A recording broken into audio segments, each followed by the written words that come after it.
Welcome to Light the Path. This week we want to look at John 15 and what Jesus means by the true vine. What do you associate with Passover? You ask this question of a Jew, one answer would be the 4 cups. This would be true in Jesus' day as well. Now there are 4 cups offered during the Passover meal, and each cup comes with a special blessing.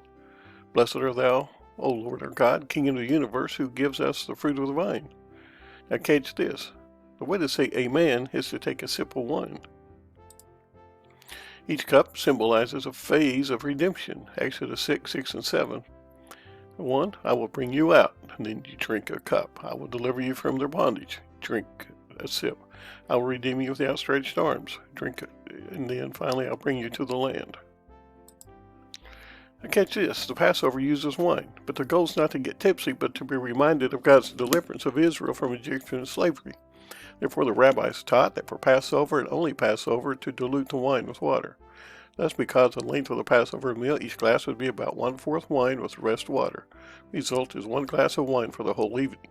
Glance at John 13, we see the Passover meal with the disciples gathered around the triclinium table.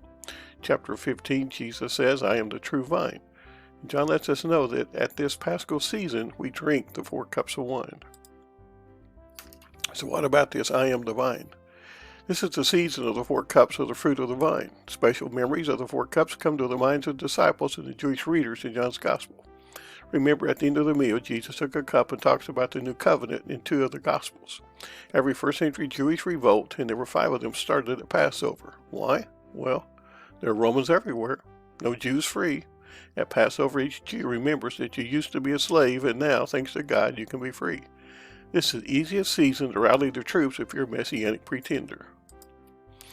The Roman authorities knew this about Passover. That's why they're so nervous during the Passover as they see the crowds rally behind Jesus. So the Last Supper is the setting for the I am the vine, you are the branches. In first centuries, grapevines grew along the ground. The only thing you could do is to pile rocks to lift it so it wouldn't get rotten in the 4 or 5 months of winter. It's important that we consider the Greek text in this setting. John 15:2 says, any branch in me not bearing fruit, he, erai, which is the Greek word, lifts up or takes away. This word can be translated both ways. So to know this is how you do vines is to pile up rocks and then lift a vine on top of the rock shows us what Jesus does for us.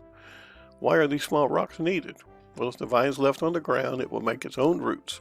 The branch becomes dry between the branch and the vine. Thus, when dry season comes, the new roots cannot produce enough water and the branch dies. So Jesus teaches us when we try to live apart from Christ, we're like the branch trying to live life on its own during the winter season. Jesus doesn't prune us, then we will dry up and die spiritually. We try to produce life on our own, but we don't have the ability to produce life and even fruit on our own. We must stay connected to Jesus the vine. But remember, Jesus will come and pick us up and put us on the small rock so that we can bear the fruit he desires. May God bless you.